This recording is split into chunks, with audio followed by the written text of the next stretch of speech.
கிறிஸ்துவுக்குள் பிரியமான அன்பு சகோதர சகோதரி, நம்முடைய கர்த்தரும் இரட்சகரும் மீட்பரும் மெய்ப்பெருமான கர்த்தராகிய இயேசு கிறிஸ்துவின் நாமத்தில் உங்களுக்கு என் வாழ்த்துக்களை தெரிவித்துக் கொள்கிறேன். இந்த ஆசீர்வதிக்கப்பட்டதான இந்த அருமையான இந்த மனமகிழ்ச்சியுடைய இந்த மாலை வேளையில கூட உங்களுக்கு ஒரு செய்தி நான் உங்கள் மத்தியிலே கொடுக்க விரும்புகிறேன். செய்தி என்பது தேவனுடைய வார்த்தையை குறித்து சொல்ல ஒரு மீட்டிங் நடக்கக்கூடிய ஒரு காரியத்தை குறித்து சொல்கிறேன். வருகிற ஜூன் மாதம், அதாவது அடுத்த மாதம் 7ஆம் தேதி காலையிலே 9:30 மணியிலிருந்து மாலை 4 மணி வரைக்குமாக திருச்சி மாவட்டத்திலே ஒரு கூட்டத்தை நாம் ஏற்பாடு செய்திருக்கிறோம். இடிமுழக்கு எதிரொலி செமினார் கூட்டம், ஒரு செமினார் கூட்டம். ஆகவே அதை குறித்து தானே ஒரு சில விஷயங்கள் உங்கள் மத்தியிலே பகிர்ந்து கொள்ள விரும்புகிறேன். இந்த கூட்டத்துக்கு அநேகர் வர விருப்பம் தெரிவித்து எனக்கு போன்ல சொல்லியிருக்கிறீங்க. கர்த்தர் உங்களை சுகபத்திரமாய் கொண்டு வந்து சேர்க்கும்படியாக எங்களுடைய ஜெபம் இருக்கும். கோவை உரைக்கப்பட்ட வார்த்தை கூடாரத்தின் சார்பிலே, இங்க இருக்கிற விசுவாசிகளுடைய சார்பிலே, திருச்சி மாவட்டத்திலே இந்த ஜீவனுள்ள தேவனுடைய சபை என்கிற அந்த இடத்திலே ஒரு கூட்டத்தை நாங்கள் ஏற்பாடு செய்திருக்கிறோம். இடிமுழக்க எதிரொலி செமினார். இந்த செமினாரில் சில கருங்கலான ஆழமான சத்தியங்களை போதிக்கும்படியாக நாங்கள் இருக்கிறோம். இந்த கூட்டம் நடக்கின்ற பொழுது, இந்த செமினார் நடக்கின்ற பொழுது கர்த்தருக்கு சித்தமானால் கூகுள் மீட் அல்லது லைவ் அப்படி ஏதாவது ஒன்று நடக்கும். அப்படி நீங்கள் அதில் கலந்து கொள்ள முடியாவிட்டாலும் கூட, தூரத்தில் இருப்பவர்கள், வர முடியாதவர்கள், யூடியூப்ல வழக்கம் போல நாங்கள் இதை பதிவு செய்வோம். அங்கு கொடுக்கப்படுகிற செய்தியினுடைய தலைப்பு வந்து மார்ஸ் மேடை. மார்ஸ் மேடை என்கிற தலைப்பின் கீழாக ஒரு செய்தி உங்கள் மத்தியில் கொடுக்கிறோம். அதை யூடியூப்ல தண்டர் மினிஸ்ட்ரி சேனல்ல நீங்கள் வழக்கமாக நீங்க பார்க்கிற அதே சேனல்ல நீங்க இந்த செய்தியை நீங்கள் பார்க்கலாம். ஜூலை 7ஆம் தேதி செமினார் நடக்குது அப்படின்னாக்கே ஒரு வாரத்துக்குள்ள அந்த செய்தியை நாங்கள் யூடியூப்ல பதிவு செய்யலாம் அப்படின்ட்டு இருக்கிறோம். 14-15ஆம் தேதிக்குள்ள உங்களுக்கு, ஜூன் 15ஆம் தேதிக்குள்ள நீங்க செய்தியை வந்து நீங்க தண்டர் மினிஸ்ட்ரி சேனல்ல பார்க்கலாம். இந்த செமினார் கூட்டத்தை குறித்து ஒரு சின்ன விஷயங்களை சொல்ல விரும்புகிறேன். இந்த செமினார்ல பேசக்கூடியதான செய்தியின் தலைப்பு மார்ஸ் மேடை. இதுவரைக்கும் நம்முடைய கடைசி கால செய்தியில் இருப்பவர்கள், ஊழியக்காரர்கள் சொல்லுகிறேன், இந்த மாதிரி தலைப்பிலே யாரும் பேசுறதாக எனக்கு தெரியவில்லை. கடந்த 25-30 ஆண்டுகளாக இந்த களத்தில் இருக்கிறேன். யார் இந்த மார்ஸ் மேடை என்கிற தலைப்பில பேசுறதாக எனக்கு தெரியவில்லை. ஒவ்வொரு வாரங்களிலும் அல்லது ஒவ்வொரு மாதங்களிலும் சிறப்பு கூட்டங்கள் நடத்துகின்ற பொழுது அந்த கூட்டங்களில் எடுக்கிற தலைப்பு, கொடுக்கப்படுகிற செய்திகள் எல்லாமே பார்த்தீங்கன்னாக்கே கடைசி கால செய்திகள் இருக்கிறதான மற்ற ஊழியர்களாலே தொட்டிராதே அதே காரியங்களை தான் நம்ம பேசியிருக்கோம். ஆகவே தான் தண்டர் மினிஸ்ட்ரி சேனலை அநேகர் விரும்பி தமிழ்நாட்டில் நம்பர் 1ஆக அது போயிட்டு இருக்குது. கர்த்தருடைய கிருபையினாலே மட்டுமே அது ஒவ்வொரு நாளும் சப்ஸ்கிரைபர்ஸ் நமக்கு வந்து கொண்டே தான் இருக்கிறார்கள். அதற்காக அநேகர் ஜெபிக்கிறார்கள். ஜெபிக்கிற ஒவ்வொருவரும் கர்த்தர் ஆஸ்வதிப்பார்கள். அந்த யூடியூப் சேனல் மூலமாய் கொடுக்கப்படுகிற செய்தி அநேகரை ரட்சிக்கிறது, அநேகரை செய்திகள் கொண்டு வருகிறது, அநேகரை வந்து கேள்விகளுக்கான, வேதத்தில் இருக்கிற கேள்விகளுக்கான பதில், செய்திருக்கிற கேள்விகளுக்கான பதிலை வந்து அதில் பிடித்துக் கொடுக்கிறார்கள். ஒவ்வொரு நாளும் புதிய புதிய ஆத்துமாக்கள் எனக்கு அந்த செய்தி கேட்டு தொடர்புல எங்கூட தொடர்பில் இருப்பாங்க. அவர்களுக்காக ஜெபிப்பதும் அவருடைய கேள்விகளுக்கு பதில் கொடுப்பதுமாகவே என்னுடைய நேரம் இருக்கும். ஆக இந்த அருமையான வேளையில கூட இந்த திருச்சி மாவட்டத்தில் நடக்கிற இந்த கூட்டத்தை குறித்து அங்கே மார்ஸ் மேடை என்ற தலைப்பின் கீழாக கொடுக்கப்படுகிற அந்த செய்தியில் இருக்கிற சில உள்ளடக்கமான சில விஷயங்கள் உங்கள் மத்தியில பகிர்ந்து கொள்ள விரும்புகிறேன். மார்ஸ் மேடை அப்படின்னு ஒரு பொதுவாக சொன்ன என்ன, அந்த மார்ஸ் மேடை குறித்து அப்போஸ்தலர் 17ஆம் அதிகாரம் 22ஆவது வசனத்தில் இருக்கு. பவுல் அந்த இடத்துக்கு போகும்போது, அந்த கிரீக்கு போகும்போது அங்க இருக்கிற மார்ஸ் அப்படிங்கிற ஒரு மேடையில, மார்ஸ் ஹில்னு சொல்லுவாங்க, அங்கு இருந்து அவன் ரிசரக்ஷனை குறித்து பேசுகிறான், உயிர்த்ததை குறித்து. அறியப்படாத தேவன் குறித்து உங்களுக்கு அறிவிக்கிறேன்னு சொல்லிட்டு ஆண்டவராய் இயேசு கிறிஸ்துவை சாட்சி கொடுப்பான். இதில் அநேக ரகசியங்கள் மறந்திருக்கிறது, சரித்திர பின்னணிகள் மறந்திருக்கிறது. ஸோ அதனாலதான் இந்த கூட்டம் ஒரு விசேஷமான கூட்டமாய் நாங்கள் அழைத்திருக்கிறோம். ஆகவே அந்த கூட்டத்தில் நீங்க வர்றதுக்காக நீங்க காலையில் 9 மணிக்கு வெளியூர்ல இருந்து வரவங்க ஒருவேளை உங்களால வர முடியிருக்கு, அந்த 9 மணிக்குள்ள வர முடியாது, லேட் ஆயிடும் அப்படின்னு நீங்க பயந்தீங்கன்னா முதல் நாள் ராத்திரியிலேயே நீங்க வந்துடலாம். உங்களுக்காக நாங்கள் தங்குவதற்கு ஏற்பாடு செய்திருக்கிறோம். அதே மாதிரி மீட்டிங் நடந்த அந்த காலையிலேருந்து மத்தியானம் வரைக்கும், மத்தியானம் வந்து நமக்கு உங்களுக்காக உணவு ஏற்பாடு செய்யப்பட்டிருக்குது.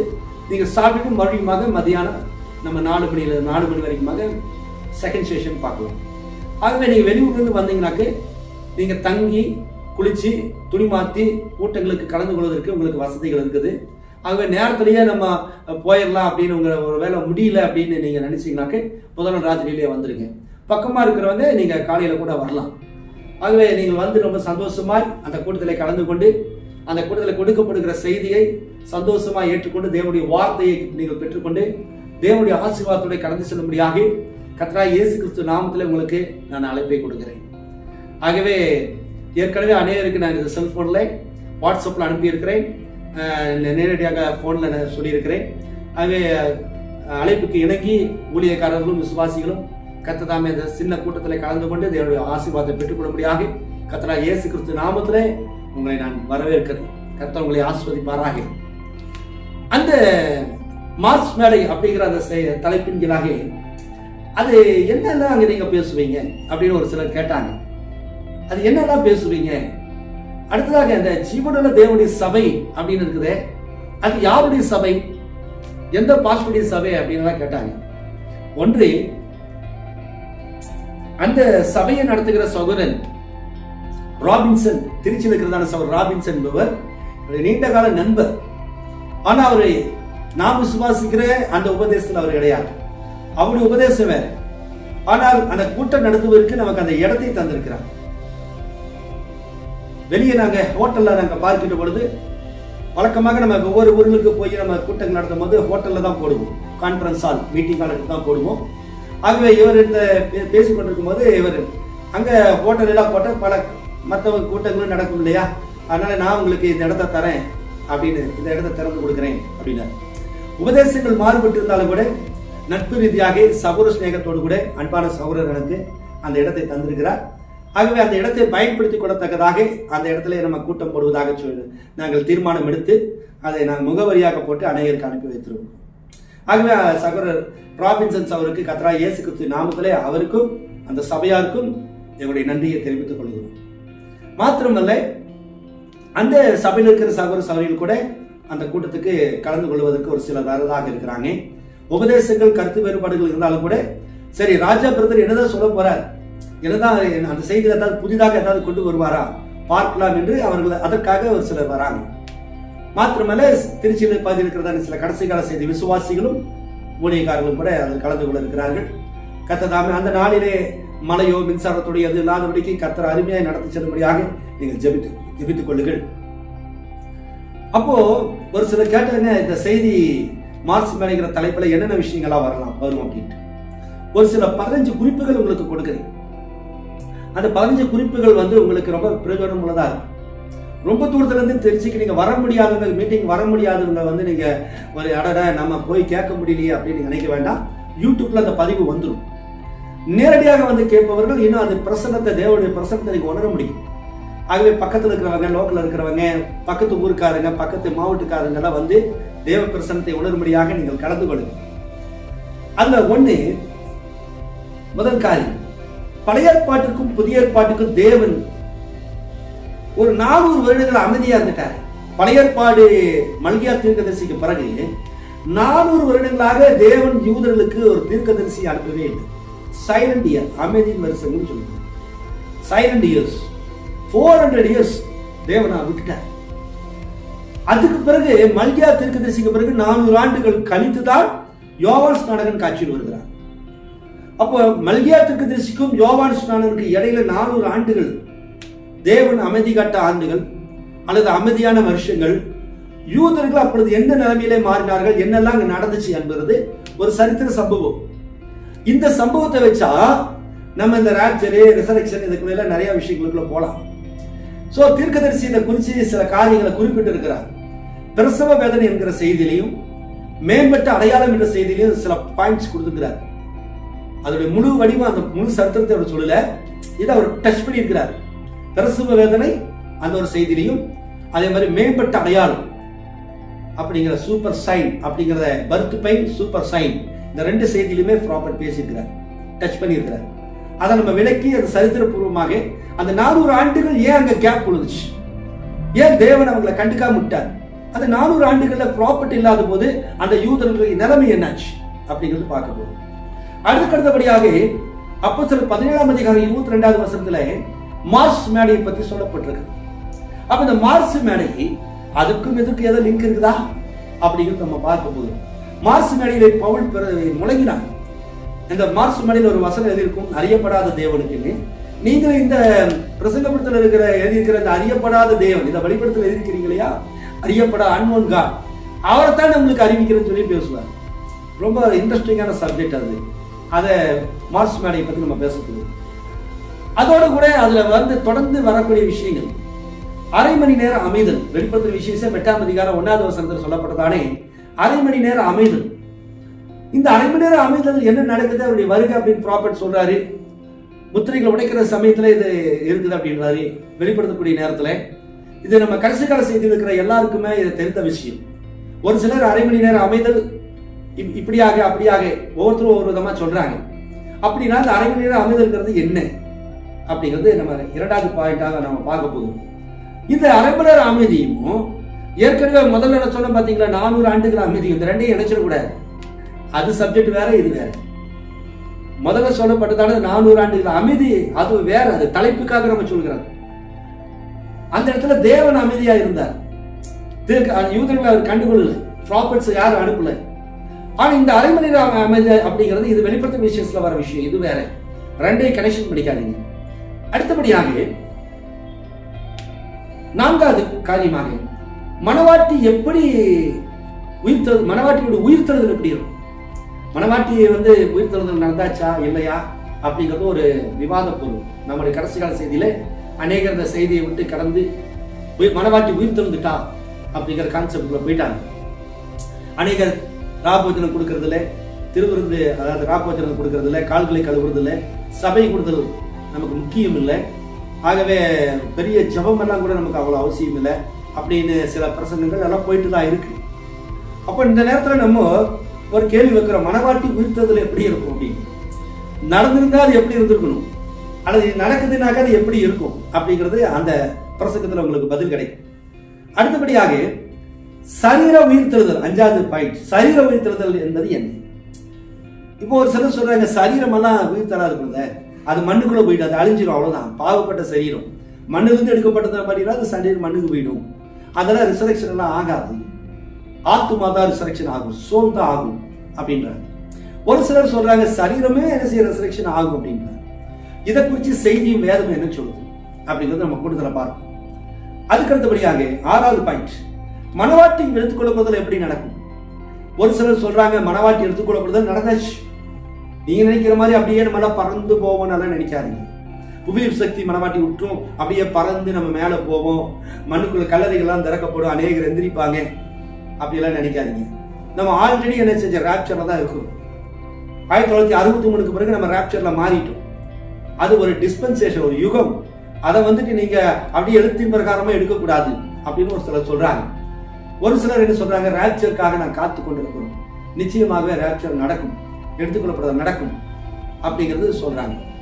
இதை குறித்து செய்தி வேதம் என்ன சொல்லுது அந்த மீட்டிங்ல பார்க்க போகிறோம் செமினார்ல.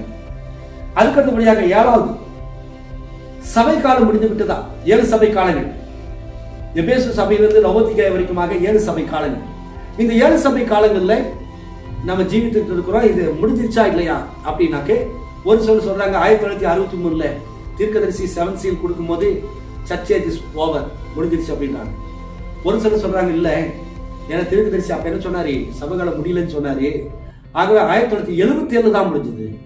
77 தான் 70வது யூபிலி. அதனால அப்பதான் யூதருக்கு யூபிலியா இருக்கும்போது புறஜாதி சபை க்ளோஸ் ஆகுது அப்படின்னு சொல்லிட்டு ஆகவே சபைக்காலம் முடிஞ்சிருச்சு அப்படின்னு ஒரு சிலர் சொல்றாங்க. ஒரு சிலர் சபைக்காலம் முடியலன்றாங்க. சரி, அது செய்தியில் என்ன இருக்குது, வேதம் என்ன சொல்லுது, அதை நம்ம மெசேஜில் பார்க்க போறோம். அதுக்கு அடுத்தபடியாக மணவாட்டி எடுத்துக்கொள்ளப்படுதல் எப்படி நடக்கும்?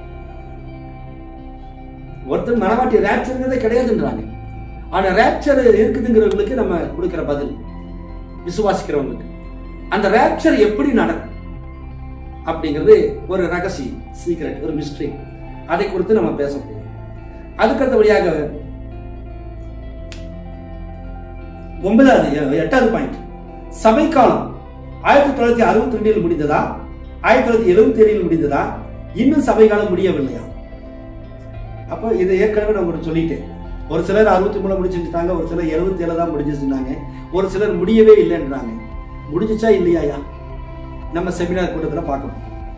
அதுக்கடுத்தபடியாக 9வது பாயிண்ட், 2027 ஆண்டு 71வது ஜூபிலி வருஷம். இந்த 2027 குறித்து நம்ம நீங்க சாதாரண நினைக்க வேண்டாம். நிறைய ஸ்தாபன சபைகளை கூட இந்த 2027 பத்தி பேசுறாங்க. அவங்க தானியேலின் நடுவார்கள் சப்ஜெக்ட் எல்லாம் கொண்டு வந்து என்னென்னமோ கணக்கு போட்டு 2027 ஆண்டு 71வது ஜூபிலி அப்படின்னு கொண்டு வராங்க. நம்ம தீர்க்கதரிசி கூட தானியேல் 70 சொல்றாரு 1977 ஆண்டு 70வது ஜூபிலின்றார். அப்ப அது வந்து கணக்கு போட்ட இந்த 2027 வந்து கரெக்டா வந்து 71வது ஜூபிலியா வருது. அப்போ 71வது ஜூபிலி வந்தாச்சுனாக்கா மணவாட்டி சபை க்ளோஸ் ஆயிடும், ராப்சர் நடந்துச்சு, ஆண்டவர் இந்த 2027 ஆண்டு தான் வருவாரு, ரகசிய வரைக்கும் அப்பதான் வரும், எடுத்துக்கொள்ளப்படுறது 2027 தான் நடக்கும் அப்படின்ட்டு. ஏற்கனவே மார்த்தாண்டம் அப்படிங்கிற ஒரு பகுதியில ஒரு சிலர் இப்படி சொன்னாங்க.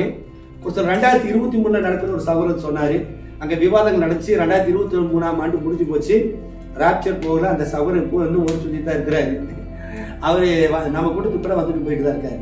2023 அவுட்டு பட்டுன்னு போயிடுச்சு, அது நடக்கல. கணக்கு போட்டு சொன்னார். இன்னொருத்தர் 2027 நடக்கும்னு சொன்னாரு. அதுக்கு இன்னும் நமக்கு 3 வருஷம் தான் இருக்குது, அதையும் நம்ம பார்த்துருவோம். ராப்சர் 2027 நடக்கும் அப்படின்னு. சரி, அதெல்லாம் அப்படி இருக்க இந்த 2027 ஆண்டுல ஏதாவது விசேஷம் இருக்காது? அது 71வது ஜூபிலியா? 1977 வந்து 70வது ஜூபிலியா ப்ராஃபிட் சொல்றாரு அப்படின்னு சில கேள்விகள் இருக்கலாம். அது நம்ம இந்த செமினார் கூட்டத்தில் பார்க்க போகிறோம். அதுக்கடுத்தபடியாக 1 கொரிந்தியர் 10ஆம் அதிகாரம் 15-29 10வது பாயிண்ட், 1 கொரிந்தியர் 15-29 வசனத்துல ஒரு வசனம் இருக்குது. பவுல் சொல்லுகிறார், மரித்தவர்களுக்காக ஞானஸ்தானம் பெறுவது அப்படின்றார். செத்து போனவங்களுக்காக அவர் ஞானஸ்தானம் எடுக்கிறது வீணா இருக்குமே அப்படின்னு ஒரு பாயிண்ட் வருது. அப்படி என்றால் உயிர்த்தெழுதல் இல்லை என்று சொன்னால் மரித்தவர்களுக்காக ஞானஸ்தானம் இருப்பது வீணா இருக்குமே. அப்போ ஒருத்தர் சேர்த்து ஆர்சி பீப்புள்ஸ் எல்லாம் என்ன பண்ணுவாங்கன்னா, ஒருத்தர் ஞானஸ்தானம் எடுக்காம மறிச்சுட்டாங்கனாக்கே அவரு மனம் திரும்பல, மறிச்சுட்டாரு. ஆனா இறந்ததுக்கு பிறகு இன்னொருவர் வந்து அவருக்காக ஞானஸ்தானம் எடுத்துக்கிறேன்னு எடுப்பார். ஏன்னா இவர் எடுக்கிற ஞானஸ்தானம் அவரை ரசிக்கிறது அவங்களுடைய விசுவாசம். ஒருவேளை அதை குறித்து சொல்றாரு, அந்த மாதிரி சொல்றாரு. அப்ப அப்படின்னா மரித்தவர்களுக்காக ஞானஸ்தானம் எடுப்பதுங்கிறது என்ன? அதுல ஒரு ரகசியம் இருக்கு, மிஸ்ட்ரி. அதை நம்ம கூட்டத்தில் பார்க்க போகிறோம். அதுக்கு அடுத்தபடியாக 1977 16வது பாயிண்ட், 77 மணவாட்டி வந்து ராப்சர்ல போய் உன்னதத்துக்கு போயிடுவார்னு நான் சொல்லல, மற்றவங்க சொல்ல, ப்ராஃபிட் சொல்றாரு, திருக்கதை சொல்றாரு. தானியேலின் 70 வாரங்கள் அப்படிங்கிற செய்தியில சொல்றாரு. 1977 மணவாட்டி என்ன செஞ்சிருவா, உன்னதத்துக்கு போயிடுவா அப்படின்ற. நம்ம சொன்ன ராஜா சொன்ன, நான் அது மாதிரி சொல்றது இல்ல, சொல்றேன். ராஜா சொன்னா தப்பு பாருங்க, இல்ல வேற ஒருத்தர் சொன்னா தப்புங்களா? ஆனா திருக்கதரிசி சொல்றாரு, அப்ப ராப்சர் 1977 அப்படின்னு ஒரு கேள்வி. இது ஏன் அவர் இப்படி சொன்னாரு? இது உண்மையா பொய்யா? திருக்கதரிசி பொய் சொல்ல மாட்டாரு. அதே சமயத்தில் இது உண்மையானாக்கா அது 77 நடந்துச்சா? அப்ப அங்க என்ன, அவர் ஏன் அதை சொன்னாரு, அதனுடைய ரகசியம் என்ன அப்படிங்கிறத பார்க்க போகிறோம். நான் எடுத்துக்கொள்ளப்படுதல் இனிமேல் தான் நடக்கணும்னு விசுவாசம் உள்ளவேன். ஆனா திருக்கதரிசி இப்படி என்ன சொல்றாரு, ஏன் சொன்னாரு அப்படிங்கிறது செய்தியில பார்க்க போகிறோம். அதுக்கு அடுத்தபடியாக 12வது பாயிண்ட், சரீர உயிர்த்தெழுதல் என்பதற்கும் ஆவிக்குரிய உயிர்த்தெழுதல் என்பதற்கும் சபையின் எழுப்புதலுக்கும் என்ன வித்தியாசம்? சரீர உயிர்த்தெழுதல், பாடி ரெசரக்ஷன். அடுத்ததாக ஆவிக்குரிய ஸ்பிரிச்சுவல் ரெசரக்ஷன். அடுத்ததாக சபை எழுப்புதல், அதாவது சர்ச் ரிவைவல். இந்த மூணையும் அநேகர் குழப்பிக்கிறாங்க. தீர்க்கதரிசி நிறைய செய்தியில சொல்வார், இப்பொழுது மணவாட்டியானவள் உயிர்த்தெழுந்து விட்டால், இப்பொழுது சபையானது உயிர்த்தெழுந்து விட்டது அப்படிமா. இந்த கோர்ஸ் எல்லாம் நிறைய எனக்கு அனுப்புவாங்க. பிரதர் இதை கவனிச்சீங்களா? ப்ராஃபிட் வந்து என்ன சொல்றாரு, ரெசரக்ஷன் ஓவர்னு சொல்றாரு. அப்ப பாருங்க, ரெசரக்ஷன் ஓவர் ஆயிடுச்சு. அப்புறம் எதுக்கு நீங்க மறுபடியும் உயிர்த்தெழுதல் நடக்கும், எடுத்துக்கொள்ளப்பட நடக்கணும் பிரசங்கிக்கிறீங்க? இப்படி நிறைய வரும். நிறைய சகோதரர்கள் எனக்கு அனுப்புவாங்க, அந்த கோர்ஸ் எல்லாம் வச்சிருக்கிறேன். அப்போ என்ன பிரதர், அது சரீர ரெசரக்ஷன் ஆகாதா? சரீர ரெசரக்ஷன் என்ன? பைபிள் அதை குறித்து என்ன சொல்லுது, செய்தி அதை குறித்து என்ன சொல்லுது? அடுத்தாக ஆத்தும ரட்சிப்பு, ஸ்பிரிச்சுவல், ஆவிக்குரிய உயிர்த்தெழுதல். ஆத்தும ரட்சிப்புல ஆவிக்குரிய ரெசரக்ஷன், ஸ்பிரிச்சுவல் ரெசரக்ஷன் அப்படின்னா என்ன? இது ரெண்டு. அதாவது சர்ச் ரிவைவல்.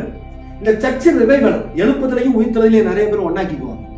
அப்ப அது என்ன விஷயம் அப்படிங்கிறது இந்த 3 காரியத்தையும் நம்ம பார்க்க போகிறோம். 12வது பாயிண்ட் 13வது பாயிண்ட், மணவாட்டி வார்த்தையுடன் இணைவதற்கும் மணவாட்டி மணவாளுடன் இணைவதற்கும் என்ன வித்தியாசம்? அநேகர் சொல்றாங்க, பிரதர் திருப்பதி சொல்றாரு, மணவாட்டி இப்பொழுது வார்த்தையோடு இணைந்து விட்டால், நிறைய பிரசங்கங்கள் எல்லாம் கேட்டுக்கிறேன், bright is connected to the word, மணவாட்டி இப்ப வார்த்தையோட இணைந்து விட்டால் ஆமென் ஹல்லேலூயான்னு கத்துவாங்க நிறைய சபைகள். ஆகவே அவருடைய வார்த்தை நிரூபித்தல் அப்படிங்கிற செய்தியில சொல்றாரு, கிறிஸ்துவின் மணவாட்டியின் காணக்கூடாது நினைப்பில மணவாட்டி இப்பொழுது வார்த்தையோட இணைந்து விட்டால் அப்படின்ற. அப்ப மணவாட்டி வார்த்தையோட இணைஞ்சாச்சுன்னா மணவாட்டிக்கு கல்யாணம் ஆயிடுச்சு அப்படின்னு ஒரு குரூப் சொல்றாங்க, ஒரு குரூப் இல்ல ஆகல அப்படின்றாங்க. அப்ப மணவாட்டி வார்த்தையோட இணைந்து தான் கல்யாணமா, இல்ல மணவாளோட இணைந்து கல்யாணமா? அப்ப மணவாளன் வார்த்தை தானே, அப்ப வார்த்தையோட இணைஞ்ச கல்யாணம் ஆயிடுச்சு தானே அப்படின்னு அவங்க சொல்றாங்க. இல்ல கல்யாணம் ஆகல அப்படின்றாங்க. சரி, இதை குறித்து நான் யூடியூப்ல மணவாட்டிக்கு கல்யாணம் ஆயிடுச்சா இல்லையான்ட்டு ஏற்கனவே நான் போட்டிருக்கிறேன். ஆனாலும் இந்த செய்திக்கு ரிலேட்டிவா சில காரியம், புதிய காரியங்கள், நிறைய ரகசியங்கள்லாம் அந்த செய்தியில் வரும்.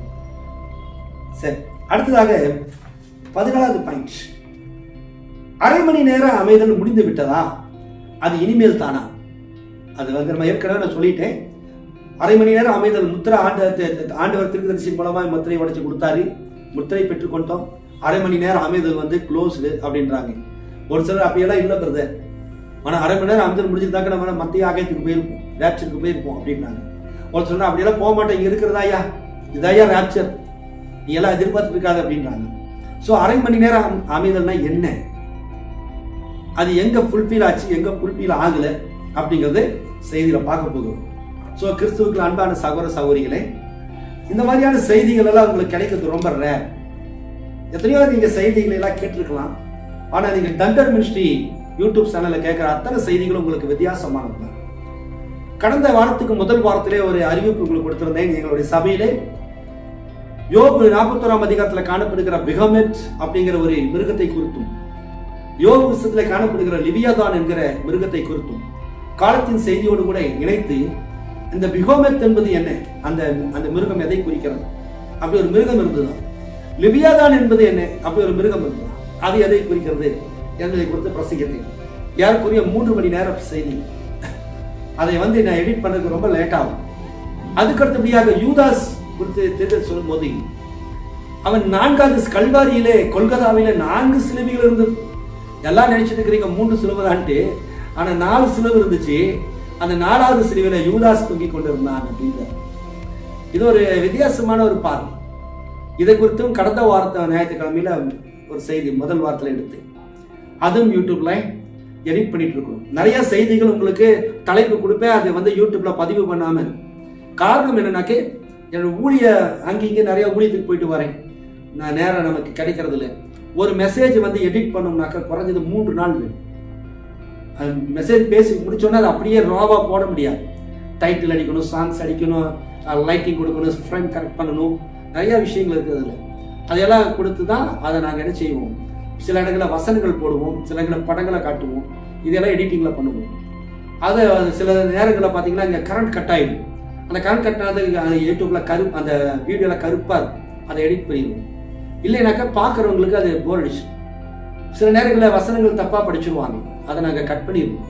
சில நேரங்களில் ஏதாவது குழந்தை எழுதிட்டு இருக்கும், இல்லை சபைக்கு வெளியே ஏதாவது நாய் போச்சு அது கத்திட்டு கிடக்கும், அந்த சத்தங்களை அதில் வரும், அதை நாங்கள் கட் பண்ணுவோம். இதையெல்லாம் எடிட்டிங் பண்ணி தான் பிரயாசப்பட்டு ரொம்ப ரிஸ்க் எடுத்து தான் அந்த யூடியூப்ல செய்தி பதிவு பண்ணப்படும். அந்த செய்தி எடுக்கிறதுக்கு முன்னாடி 3 நாள் தேவ சமூகத்தில் உட்காந்து வார்த்தையும் வசனம் பைபிள் எல்லாம் படிச்சு அது கரெக்டாக பொருத்தி, தீர்க்கதரிசனத்தை குறித்து என்ன சொல்றாரு, பைபிள் அதை பற்றி என்ன சொல்லுது, ஏன்னா ஜனங்களை கொண்டு செல்லும் போது பியூரா கொண்டு போகணும், அந்த கலப்படம் இருக்கக்கூடாது. அதை கவனத்தோடு 3 நாளைக்கு முன்னாடியே செய்தியை ப்ரிப்பேர் பண்ணுவோம். அதுக்கு பிறகு முடிஞ்சதுக்கு பிறகு 3 நாள் 1 வாரம் கூட அது எடிட்டிங் ஆகும். ஆகவே தான் லேட். கடந்த மாதத்தில் இந்த மே மாதம் 1ஆம் தேதி திருநெல்வேலி மாவட்டத்தில் இடி முழக்கங்கள் நடைபெற செய்தி கொடுக்கும். அந்த செய்தி இப்பொழுது எடிட்டிங்கில் இருக்குது. அநேகமாக இந்த வாரத்துக்குள்ள உங்களுக்கு அது வந்துடும். இடி முழக்கங்கள் அது 2 மணி நேரம் செய்யும். சுருக்கமாக அதை 1.5 மணி நேரம் பண்ணலாம் அப்படின்ட்டு இருக்கிறோம். ஆகவே பாருங்க, இந்த செய்திகள்லாம் உங்களுக்கு யூடியூப்ல கண்டிப்பாக நான் உங்களுக்கு அறிவிப்பு எதெல்லாம் கொடுக்குறோம் அதெல்லாம் யூடியூப்ல வந்துடும். காலதாமதம் ஆகலாம். அநேகர் எனக்கு ஃபோன் பண்ணி அல்லது மெசேஜ் பண்ணி, பிரதர் இதை அனுப்பிச்சிட்டீங்களா, இது போட்டிங்களா பிரதர், இது எப்போ ரிலீஸ் பண்ண போறீங்க, இது எப்போ இந்த செய்தி வரும், நாங்கள் எப்போ பார்க்கலாம் அப்படியே ஒரு ஆர்வத்தில் கேட்பாங்க. வெகுமத்தை பற்றி பேசுறீங்களா பிரதர், வெகுமத்தை எப்போ அதை போட போறீங்க, ஒரு ரொம்ப என்கரேஜாக இருப்பாங்க, ஈகராக இருப்பாங்க. ஸோ அவங்களுக்காக தான் நான் இதெல்லாம் உங்களுக்கு சொல்றேன். ஆகவே இந்த இருக்கிற சப்ஸ்கிரைபர்ஸ் ஏறக்குறைய 3000 பக்கம் இருக்கிறாங்க, 2800 சில பேர் இருக்கிறாங்க, 3000 பக்கம் இருக்கிறாங்க. அவங்களுக்கெல்லாம் இந்த செய்தியில ஆர்வமாக இருக்கிறாங்க. கர்த்ததாமே இந்த யூடியூப் மூலமாக பல இடங்களில் இந்த செய்தியை தேவன் போட்டு செல்கிறார். ஆகவேதான் சிரமப்பட்டு ஆழமான கருத்துக்களை மற்ற ஊழியர்கள் தொடாத சமாச்சாரங்களை எடுத்து நான் பேசுகிறேன். ஆகவேதான் ஒரு சேலஞ்சு கூட பண்ணுவேன். இந்த உபதேசம் தப்பா இருந்தா யார் வேணாலும் வந்து மேடையில வந்து சேலஞ்சு பண்ணி பேசலாம், தப்புன்னு சொல்லலாம் அப்படின்னு. ஸோ அது ஒரு புறம் இருக்கு. திருச்சி மாவட்டத்தினுடைய இந்த வருகிற 7ஆம் தேதி, ஜூன் 7ஆம் தேதி நடக்கிற கூட்டத்தில் நீங்கள் கலந்து கொண்டு தேவனுடைய ஆசீர்வாதத்தை பெற்றுக்கொள்ளும்படியாக நாங்கள் இயேசு கிறிஸ்து நாமத்தில் உங்களுக்கு அழைப்பு கொடுக்குறோம். வர முடியல, தூரத்தில் இருக்கிறோம், அவ்வளோ தூரமெல்லாம் எங்களால் வர முடியாது. ரைட், அந்த கூட்டத்துக்காக ஜெபித்துக் கொள்ளுங்க. அந்த கூட்டத்துடைய செய்தியை வந்து நீங்கள் ஆன்லைனில் கேட்கலாம், அதர்வைஸ் அப்படி இல்லைன்னா யூடியூப்ல நீங்கள் கேட்கலாம். அதற்காக ஜெபித்துக் கொள்ளுங்க. அதுக்குரிய தேவைகள் உங்களுக்கு அநேகம் உண்டு. அதையெல்லாம் கர்த்தர் சந்திக்கும்படியாக நீங்கள் ஜெபித்துக் கொள்ளுங்க. கர்த்தருடைய ஆசீர்வதிப்பாராக. ஆமென். Praise the lord. God bless you.